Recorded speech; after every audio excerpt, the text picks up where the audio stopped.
گھروں کے اندر ہی ان کی موت آ جائے، یا اللہ تعالیٰ ان کے لیے کوئی الگ دوسرا حکم دے دے۔ وہ دوسرا حکم بعد میں آ گیا سورہ نور کی آیت نمبر 2 کے اندر،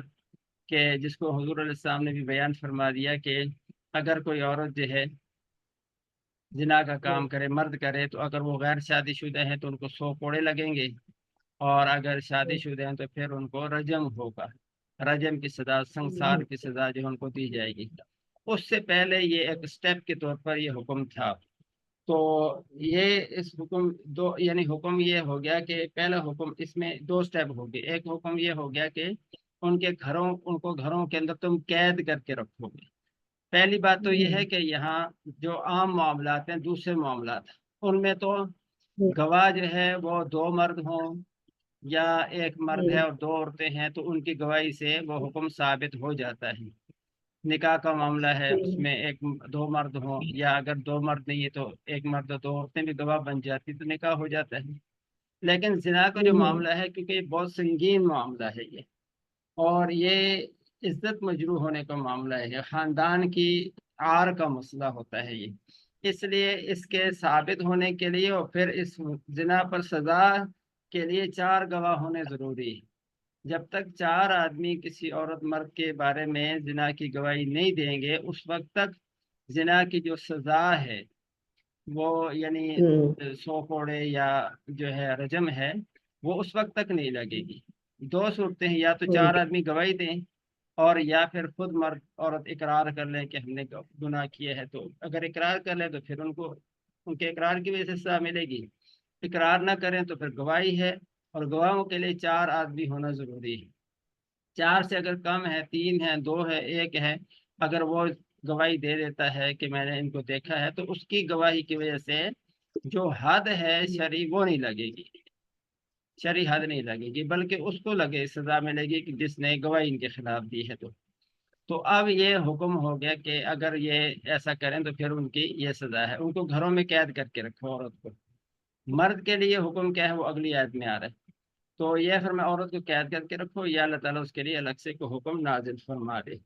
اب یہ گھر میں قید کرنے کا حکم جو دیا ہے اس کی بھی وجہ ہے۔ ایک وجہ تو یہ ہے کہ تاکہ یہ سزا اس کو اس لیے دی جا رہی ہے کہ اگر نعوذ باللہ یہ عورت کوئی ایک جو ہے وہ اس سے یہ گناہ ہو گیا ہے،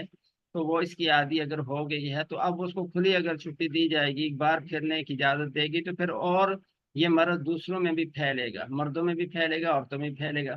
اس لیے اس کو پہلا حکم یہ دیا کہ اس کو گھر کے اندر قید کر کے رکھا جائے، تاکہ یہ برائی جو ہے معاشرے کے اندر پھیلے نہ، اس لیے اس کو حکم ہو گیا کہ قید کرے۔ دوسرا یہ کہ اس کو قید اس وقت تک رکھا جائے گا جب تک اس کی موت نہ آ جائے۔ اور اب یہ حکم، یہ والا حکم اب نہیں ہے، یہ میں نے عرض کر دیا نا، یہ شروع میں یہ حکم تھا، اب یہ حکم نہیں ہے، اب وہی حکم ہے 100 کوڑوں والا یا سنسار کرنے والا ہے۔ تو اور دوسری بات یہ کہ یہ جو پہلا حکم ہے یہ شروع میں اس لیے دیا گیا تھا کہ کیونکہ وہ معاشرہ ایسا تھا عرب کا اسلام سے پہلے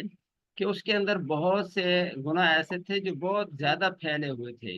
جیسے قتل و غارت ہے بہت زیادہ تھی، آپس میں جنگیں تھی بہت زیادہ تھی، لڑائی جھگڑے تھے، شراب عام تھی۔ اسی طرح یہ بے حیائی زنا کا گناہ بھی ان میں عام تھا، اور بعض جس طرح جنگوں پر فخر کرتے تھے تو یہ بھی ایسی برائی تھی کہ اس کے اوپر بھی بعض اوقات فخر کرتے تھے وہ۔ تو اس لیے اب یہ کیونکہ بہت زیادہ پھیلا ہوا تھا، تو اگر شروع میں ہی یہ حکم دے دیا جاتا جس طرح سورہ نور کی آیت ہیں، تو پھر یہ کیونکہ ایک یک لخت میں ان کے لیے اس حکم کو عمل کرنا اور اس برائی کو چھوڑنا مشکل ہوتا، تو اس لیے شروع میں یہ سزا دی، اور پھر آگے چل کے سورہ نور میں مدنی زندگی کے اندر پھر آگے چل کے اس سے منع کر دیا گیا۔ تو اس لیے یہ حکم تدریجاً دیا گیا تھا۔ آگے یہ تو عورت کا حکم ہو گیا کہ اس کا حکم یہ ہے کہ اس کو قید کر کے رکھو۔ دوسرا فرمایا واللذان یاتیانھا، اور وہ 2 مرد جو یہ کام کریں، یعنی وہ مرد جو یہ کام کریں منکم تم میں سے، فآذوہما، تو اب ان کا حکم کیا ہے کہ تم ان کو اذیت و تکلیف پہنچاؤ۔ اب وہ تکلیف کیا، عورت کو تو بتا دیا نا وہ کس کو قید کر کے رکھو، مرد کو کیا فرمایا اس کو اذیت پہنچاؤ۔ وہ اذیت کیا ہے تو اس کو یہاں بیان نہیں کیا، یہ وقت کا جو حاکم ہے، قاضی ہے، جج ہے، اس کی ثوابدید پر ہے، تو وہ جو مناسب سمجھے گا اس کو سزا دے گا، پٹائی کرائے اس کی، یا اس کو کوڑے لگائے، اس کو قید کر لے، جرم کی نوعیت کے اعتبار سے مختلف طریقے سے اس کو سزا دے سکتا ہے۔ تو ایک تفسیر تو واللذان ہے، یہ لفظ ہے واللذان، اس کی ایک تفسیر تو یہی ہو گئی کہ اس کی دو تفسیریں ہیں۔ ایک تفسیر یہی ہوگی کہ پہلی اور آیت میں عورتوں کا حکم ہے کہ ان کو قید کرو، اس دوسری آیت میں مردوں کا حکم کیا ہے کہ مرد جو اس زنا کے فعل میں مبتلا ہے تو اس کا حکم یہ ہے کہ ان کو تم اذیت پہنچاؤ، تکلیف پہنچاؤ۔ تکلیف کی صورت پٹائی بھی ہو سکتی ہے، کوڑے بھی ہو سکتے ہیں، قید بھی ہو سکتا ہے۔ دوسری تفسیر اس کی یہ ہے کہ اگر یہ فعل بے حیائی والا مرد کرے، یعنی ہم جنس پرست جو ہو، تو وہ اگر ایسا فعل کرتے ہیں، دونوں مرد ہیں، وہ اگر بے حیائی کا کام آپس میں کرتے ہیں تو اب ان کو کیا کرو، فآذوہما، ان کو بھی اذیت پہنچاؤ، تکلیف پہنچاؤ۔ اب وہ تکلیف کیا ہے، تو یہ شریعت نے اس کو متعین نہیں کیا، طے نہیں کیا، قاضی کی صوابدید پر ہے، چاہے تو دونوں کو قتل کروا دے، چاہے تو ان کو آگ لگوا دے، چاہے تو دونوں کو کسی پہاڑ کے اوپر سے جو ہے وہ گرا کے ختم کر دے، جس طرح سے مناسب سمجھے اس طرح سے ان کو تکلیف پہنچا دے۔ یہاں تک تو مرد عورت کا حکم ہو گیا جنا کے حوالے سے۔ آگے جو فرمایا فَإِن تَابَا، اگر دونوں توبہ کر لیں، وہ اسلحہ، اور اپنی اصلاح کر لیں، فَأَعْرِضُوا عَنْهُمْ، تو پھر کیا کرو، اب ان سے آئندہ کے لیے اعراض کر دو۔ آئندہ کے لیے اعراض کرنے کا مطلب یہ ہے کہ پھر ان کو توبہ جب انہوں نے کر لی ہے تو ان کو ان کے حال پر چھوڑو، اور اپنے حال کو انہوں نے درست بھی کر لیا ہے، آئندہ وہ گناہ نہیں کر رہے وہ، تو اب ان سے اعراض کر لو۔ معاشرے کے افراد کو حکم یہ ہے کہ اب ان کو ان سے اعراض کرو، ان کو ان کے حال پر چھوڑ دو، ان کو ان کے ماضی کے گناہ جو وہ چھوڑ چکے ہیں ان کو یاد کرا کے ان کو تکلیف مت پہنچاؤ، ان کو وہ آر مت دلاؤ، ماضی کے گناہ یاد کرا کے ان کو ان کے حال پر اب چھوڑ دو، کیونکہ توبہ کر چکے ہیں، اپنی اصلاح بھی کر چکے ہیں۔ جس طرح ہمارے معاشرے میں ہوتا ہے، اگر کوئی سابقہ زندگی میں کوئی گناہ گار ہے، آدمی گناہ کرتا رہے، اب وہ نیک بننا چاہتا ہے تو معاشرے کے لوگ پھر بھی اس کو سابقہ تانے دیتے رہتے ہیں، کہتے ہیں 100 بلی کھا کے 100 بلی کھا کے حج کو چلی، تو اس طرح کے تانے دے، تو اس سے اللہ نے منع فرمایا فَأَعْرِضُوا عَنْهُمْ، اس سے تم اعراض کرو، ان کو چھوڑ دو۔ ان اللہ کان تواب الرحیم، بے شک اللہ تعالیٰ بہت توبہ قبول کرنے والا، بہت رحم کرنے والا ہے۔ جب انہوں نے سچے دل سے توبہ کر لی ہے تو اب اللہ تعالیٰ توبہ قبول کرنے والا، وہ ضرور توبہ قبول کر لے گا، تمہیں اب ان کو تنگ نہیں کرنا چاہیے۔ یہاں توبہ کا ذکر ہو گیا، اور اگلی آیت میں پھر توبہ کا ہی اللہ تعالیٰ نے حکم بیان کیا ہے۔ آگے فرمایا انما، تو آیت نمبر 17 میں انما التوبۃ علی اللہ، کہ اللہ تعالیٰ نے اپنے ذمے لی ہے توبہ قبول کرنا، للذین، ان لوگوں کے لیے، یعملون السوء، جو برائی کر بیٹھتے ہیں، بجہالت، ناواقفیت اور نادانی کی وجہ سے۔ اللہ تعالیٰ نے اپنے ذمے لی ہے توبہ قبول کرنا ان لوگوں کے لیے، للذین، ان لوگوں کے لیے، یعملون السوء، جو برائی کرتے ہیں، کر بیٹھتے ہیں، بجہالت، نادانی کی وجہ سے، ناواقفیت کی وجہ سے، ثم یتوبون من قریب، پھر جلدی ہی وہ توبہ کر لیتے ہیں، قریب ہی توبہ کر لیتے ہیں، فاولئک یتوب اللہ علیہم، تو ایسے لوگ ہیں جن کی اللہ تعالیٰ توبہ قبول کرتا ہے۔ وکان اللہ علیما حکیما، اور اللہ تعالیٰ جاننے والا، حکمت والا ہے۔ اگلی آیت کے بھی ترجمہ کر دیتا ہوں، پھر اس کی تشریح کرتا ہوں۔ ولیست التوبۃ، آیت نمبر 18 میں فرمایا کہ اور توبہ ان لوگوں کے لیے نہیں ہے، للذین یعملون السیئات، جو گناہ کرتے رہتے ہیں، یعملون السیئات، جو گناہ کرتے رہتے ہیں، حتی اذا حضر احدهم الموت، یہاں تک کہ جب ان میں سے کسی ایک کی موت کا وقت آ جاتا ہے، قالا، اس وقت کہتا ہے، انی تبت الآن، کہ میں اب توبہ کرتا ہوں، تو ایسے لوگوں کی بھی اب توبہ قبول نہیں ہے۔ نمبر 2، وللذین یموتون، اور نہ ہی ان لوگوں کی توبہ قبول ہے جو یموتون، مر جاتے ہیں، وہم کفار، حالانکہ وہ کافر ہوتے ہیں، یعنی کفر ہی کی حالت میں ان کی موت آ جاتی ہے، تو ایسے لوگ بھی موت کے وقت اگر توبہ کرتے ہیں تو ان کی توبہ قبول نہیں ہے۔ اولئک اعتدنا لهم عذابا علیما، ایسے لوگوں کے لیے ہم نے دردناک عذاب تیار کر رکھا ہے۔ تو اب اس میں توبہ کی ذکر ہے۔ اب توبہ کے قبول ہونے کے لیے شرائط ہیں، وہ شرائط پائی جائیں گی تو اللہ تعالیٰ توبہ قبول کر لیں گے، شرائط نہیں پائی جائیں گی تو توبہ قبول نہیں ہوں گی۔ وہ شرائط بعد میں عرض کرتا ہوں، پہلے ہم دیکھ لیتے ہیں کہ توبہ قبول کرنے نہ کرنے کے اعتبار سے ان دو آیتوں میں تین قسم کے لوگوں کا تذکرہ ہے۔ پہلے فرمایا کہ توبہ ان لوگوں کی قبول ہوتی ہے جو برائی کر بیٹھتے ہیں بے جہالت، جہالت کی وجہ سے، ناواقفیت کی وجہ سے، نادانی کی وجہ سے وہ توبہ گناہ کر بیٹھتے ہیں، پھر قریب ہی توبہ کر لیتے ہیں تو ان کی توبہ قبول ہے، تو یہ ہے توبہ قبول ہونے والے۔ اور دوسرے جو جن کی توبہ قبول نہیں ہوتی وہ یہ ہے کہ ان میں سے پہلے وہ ہے کہ جو توبہ اس وقت برائیاں کرتے رہتے ہیں وہ، اور جب موت کا وقت آتا ہے تو پھر اس وقت وہ کہتے ہیں کہ اب میں توبہ کرتا ہوں۔ اب موت کا وقت کب ہے کہ جب ان کے اوپر موت کے پہلے جو آثار، جی پہلے وہ ہے، گناہ کر لیتے ہیں، جی جب جی پتہ چل جاتا ہے تو توبہ کر لیتے ہیں تو ہاں جب موت کا وقت جی، اور آتا دوسرا ہے۔ دوسرا یہ ہو گیا نا، توبہ جن کی نہیں قبول ہوتی ان کی دو قسمیں ہو گئی، کل تین قسمیں ہو گئی۔ پہلے ہو گئے جن کی توبہ قبول ہو جاتی، دوسری جن کی توبہ قبول نہیں ہوتی ان کی تین قسمیں ہو گئی، اس میں سے ان کی دو ہو گئی۔ ان میں پہلی یہ ہے کہ وہ گناہ کرتے رہتے ہیں، جب عین موت کا وقت آتا ہے، فرشتہ موت کا نظر آنے لگتا ہے تو پھر تو توبہ کرتے ہیں تو اس وقت توبہ قبول نہیں ہوتی۔ اور دوسری یعنی ان دو میں سے دوسری وہ ہے کہ جو کفر ہی کی حالت میں ان کی موت آ جاتی ہے، پھر اس وقت توبہ کرتے ہیں جب فرشتے موت کے نظر آنے لگتے ہیں، تو پھر ایسے لوگوں کی بھی توبہ قبول نہیں ہوتی۔ اب توبہ کے لیے وہ یہاں جو لفظ آیا ہے، اب پہلے ہم اس کو دیکھ لیتے ہیں۔ پہلی قسم میں ہے یہ جو فرمایا کہ انما التوبۃ للذین، جن لوگوں کی توبہ قبول ہوتی ہے ان کے بارے میں فرمایا یہاں کہ پہلی بار یہ فرمایا کہ یعملون السوء بجہالت، جہالت کا لفظ کہ وہ برائی کر بیٹھتے ہیں جہالت کی وجہ سے، نادانی کی وجہ سے، نادانی کی وجہ سے۔ اب اس لفظ کا کیا مطلب ہے جہالت؟ اس سے تو عام ذہن میں یہ آتا ہے کہ اگر نادانی کی ناواقفیت کی وجہ سے گناہ کر لیا تو پھر تو توبہ کی اور توبہ کر لی تو توبہ قبول ہو جائے گی، لیکن اگر گناہ کا پتہ ہے اور پھر بھی گناہ کر لیا جان بوجھ کے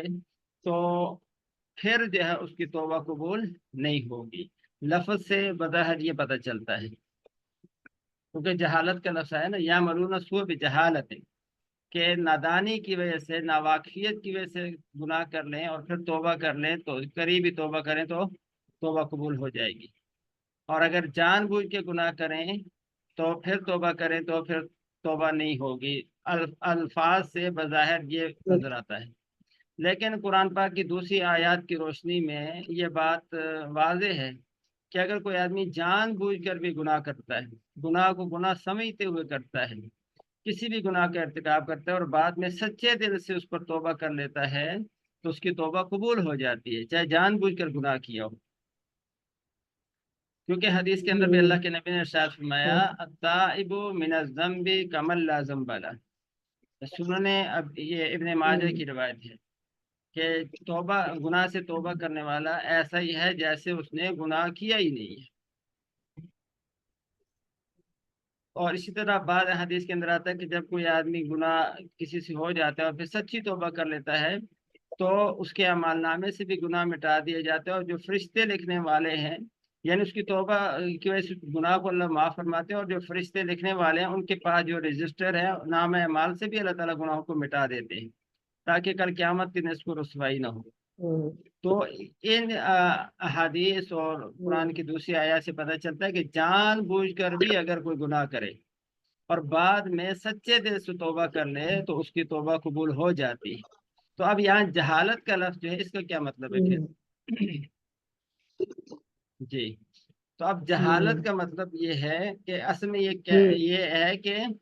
جب بھی انسان گناہ کرے گا، چاہے وہ گناہ کو گناہ سمجھتے ہوئے کر رہا ہے یا گناہ کو گناہ نہیں سمجھا پھر بھی کر رہا ہے، تو اصل میں جب گناہ کرتا ہے تو اس وقت جو اس کی حالت ہے اس کو جہالت ہی کہا جائے گا، کیونکہ گناہ کرتے ہوئے بعض اوقات وہ اس کا جو انجام ہے اس سے بے خبر ہو جاتا ہے، جب بھی گناہ کرے گا اس سے بے خبر ہو کے کرتا ہے۔ تو اس لیے یہ اس کا چاہے جان بوجھ کے کر رہا ہے یا نادانی میں کر رہا ہے، اس کو جہالت ہی کہیں گے جی، تو وہ جہالت ہے یہ۔ تو اس لیے چاہے جان بوجھ کر ہو رہا ہے، تب بھی اگر بعد میں سچے دل سے توبہ کر لے گا تو توبہ قبول ہو جائے گی۔ تو یہ ایک بات ہو گئی کلیئر کہ جہالت سے مراد کیا ہے، کہ چاہے جان بوجھ کے کرے چاہے ناواقفیت سے کرے، کیونکہ جب جان بوجھ کے کر بھی کر رہا ہے گناہ، تو اس وقت بھی اس کے انجام سے وہ وقتی طور پر غافل ہو جاتا ہے، تو اس لیے اس کو جہالت ہی کہے گی۔ دوسرا یہاں لفظ آیا ہے من قریب جی۔ اب یہ من قریب کا کیا مطلب ہے کہ یتوبون من قریب، تو جلدی سے، اس کا مطلب جلدی سے توبہ کر دیں۔ اب سوال یہ پیدا ہو کہ اس قریب سے کتنی جلدی مراد ہے؟ آیا گناہ کے فوراً بعد توبہ کر لیں یا کچھ دیر کے بعد توبہ کرے تو پھر بھی قبول ہوگی یا نہیں ہوگی؟ تو حدیث کے اندر آتا ہے، ترمذی شریف کے اندر حدیث ہے کہ اللہ کے نبی نے فرمایا ان اللہ یقبل توبۃ العبد ما لم یغرغر، کہ اللہ تعالیٰ بندے کی توبہ اس وقت تک قبول کرتے ہیں جب تک کہ اس پر موت کے سکرات طاری نہ ہو جائے، نزع کی کیفیت طاری نہ ہو جائے۔ تو اس وقت سے پہلے پہلے نزع کی جو کیفیت ہے، اس سے پہلے پہلے کا سارا وقت قریب کا ہی ہے۔ جی ڈاکٹر صاحب بات سمجھ میں آ گئی؟ بالکل آ رہی ہے کہ نظر سے قریب کا مطلب کیا ہے، کہ نظر کی جو کیفیت ہے جس میں آدمی کو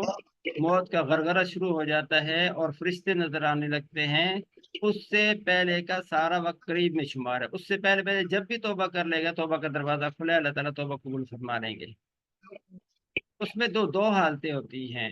ایک ہوتا ہے کہ آدمی، کیونکہ آپ ڈاکٹر ہیں، آپ کو پتہ ہے کہ بعض دفعہ ایسا ہوتا ہے کہ ہم مریض کو ڈاکٹر لا علاج قرار دے دیتے ہیں کہ بھائی اس کا اب علاج نہیں ہو سکتا، اس کو گھر لے جائیں، ایسا بھی ہوتا ہے۔ تو اب یہ جو حالت ہے یہ بھی قریب میں داخل ہے۔ اس وقت بھی اگر توبہ کر لیتا ہے، ہوش حواس میں ہے تو توبہ کر لیتا ہے، اس وقت کی بھی توبہ قبول ہے۔ ایک وہ ہوتی ہے مایوسی کی کیفیت، جب بالکل موت کی کیفیت طاری ہو جاتی ہے، نرخرا سانس اکھڑنے لگ جاتا ہے، تو اس وقت وہ توبہ کا دروازہ بند ہونے کا وقت ہوتا ہے، تو اس سے پہلے کا سارا وقت قریب ہے۔ اس آگے فرمایا ہے کہ یتوب اللہ علیہم وکان اللہ علیم الحکیم، ایسے لوگوں کے اللہ توبہ قبول کرتا ہے اور اللہ تعالیٰ جاننے والا، حکمت والا ہے۔ اور آگے جو کافروں کے بعد جو جن کی توبہ قبول نہیں ہوتی، وہ بتا دیے کہ جو لوگ بے حیائی کرتے رہتے ہیں، گناہ کرتے رہتے ہیں، اور جب موت کا وقت آتا ہے، یعنی موت کا فرشتہ نظر آنے لگتا ہے، اس وقت کہتے ہیں کہ انی تبت الآن، اب میں توبہ کرتا ہوں، تو ایسے لوگوں کی توبہ قبول نہیں ہوئی۔ اور اسی طرح وہ لوگ جو کفر کی حالت میں ہوتے ہیں اور موت کا وقت آتا ہے تو پھر وہ کہتے ہیں میں توبہ کرتا ہوں، جیسے فرعون نے کہا تھا جب وہ دریا میں ڈوبنے لگا، غوطہ لگا، تو پھر اس نے کہا کہ اب میں ایمان لاتا ہوں، تو اس وقت کے ایمان کا کوئی اعتبار نہیں ہے۔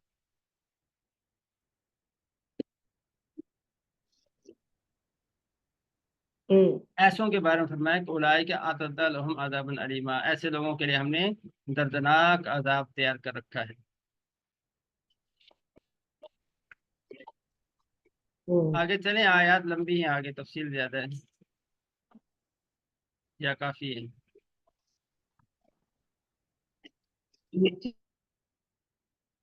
کل کر ٹھیک ہے، کل کر لیں گے۔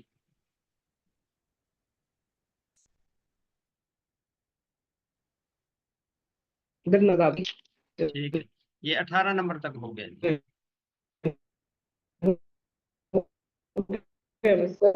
ہاں چلیں ٹھیک ہے ٹھیک ہے، چلیں ٹھیک ہے، 18 تک۔ السلام علیکم۔ اللہ حافظ۔